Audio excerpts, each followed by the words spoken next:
You pull out your card at the checkout line, the total reads $97 and you barely flinch. You tap, you sign, you walk out with a bag full of things you did not plan to buy. But here is the strange part. If someone had asked you to hand over $97 in cash, your stomach might have twisted a little. You might have paused, recounted the bills, and put one item back on the shelf. Same amount, same store, same exact moment in your life. So why does the card feel like nothing while the cash feels like everything? This is one of the quietest questions in modern life, and almost nobody stops to ask it. But once you understand the answer, your wallet starts to feel different in your hand. Let us start with something researchers have been quietly observing for decades. When people pay with a credit card, they consistently spend more than when they pay with cash. Not a little more, but sometimes nearly double on the same exact purchases. Studies at MIT, at Cornell, at universities across the world have shown this again and again. Auctions where bidders use credit cards end with higher winning bids than auctions paid in cash.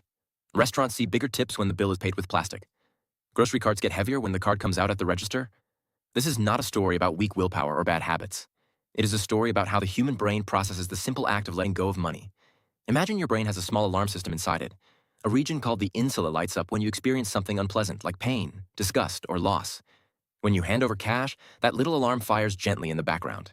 You see the bills leaving your fingers and your brain registers a tiny ache. Scientists actually have a name for this feeling. They call it the pain of paying. It is not a metaphor. It is something measurable in brain scans. And cash is one of the most painful ways to pay because the loss is physical, visible, and immediate. You watch your money walk away in real time. Now picture the exact same purchase, but this time you tap a card. There are no bills, no coins, no shrinking stack of paper in your pocket. There is just a small beep and a polite receipt. The insula barely stirs. Your brain does not feel a loss because nothing visibly left you. The transaction happens in some invisible place, between banks, between servers, between numbers you will not check until later. And by the time you check, the moment is gone, the coffee is drunk, the shoes are at home in the closet. The pain has been separated from the pleasure, and that separation changes everything. Think about how a meal at a restaurant usually goes.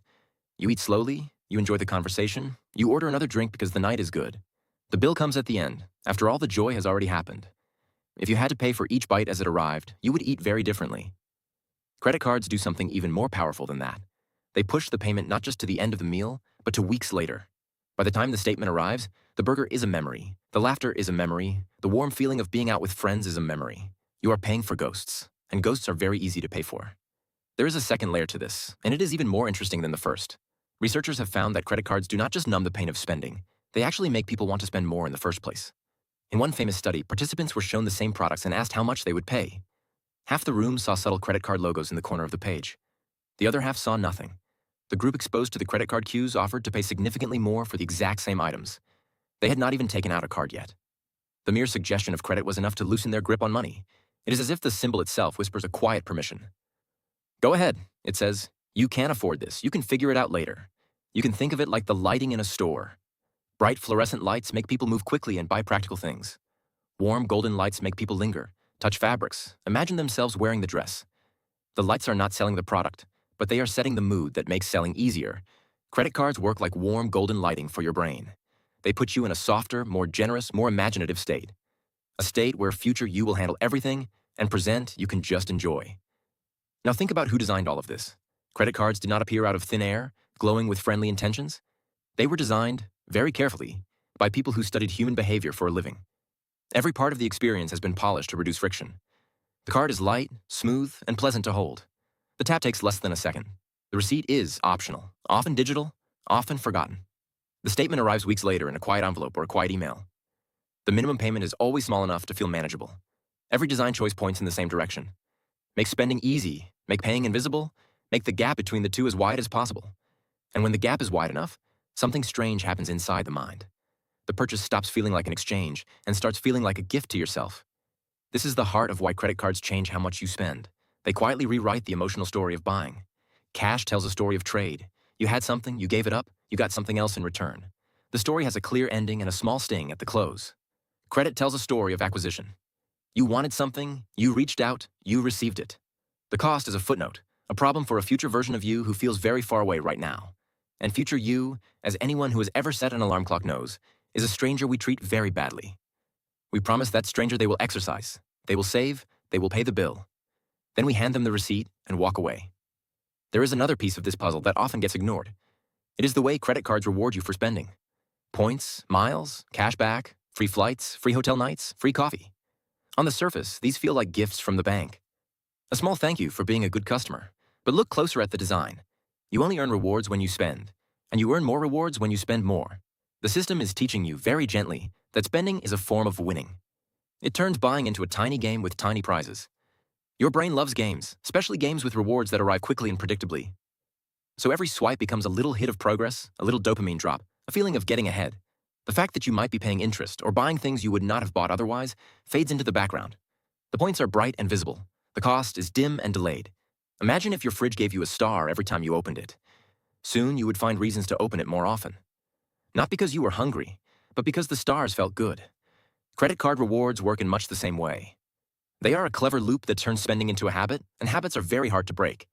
Now let us talk about who all of this affects, because the answer is almost everyone.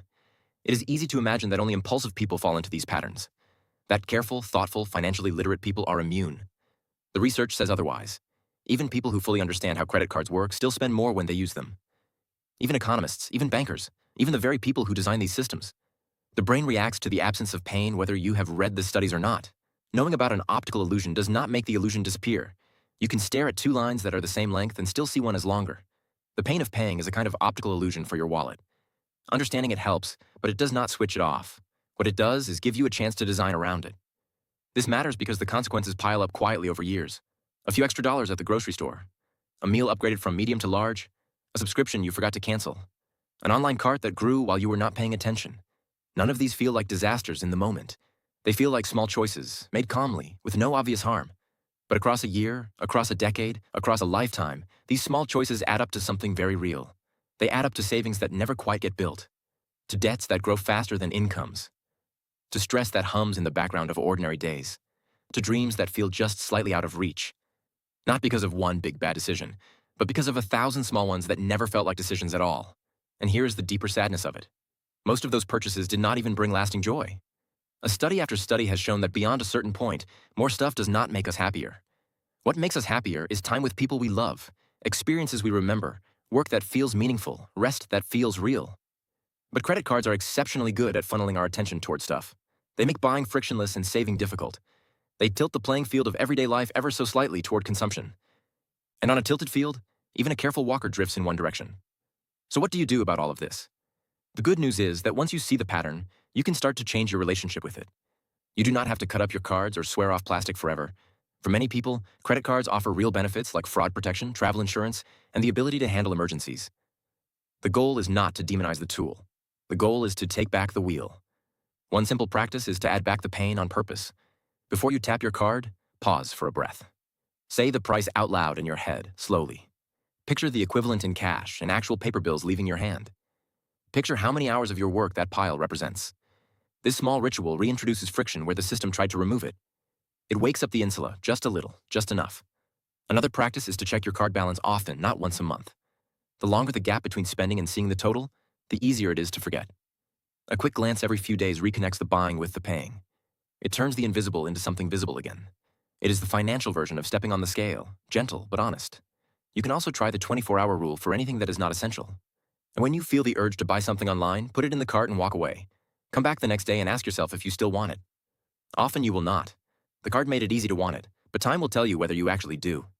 For larger purchases, some people set a personal cash limit. Anything above a certain amount has to be paid with a method that hurts a little more, like a debit card or a transfer that immediately leaves the account.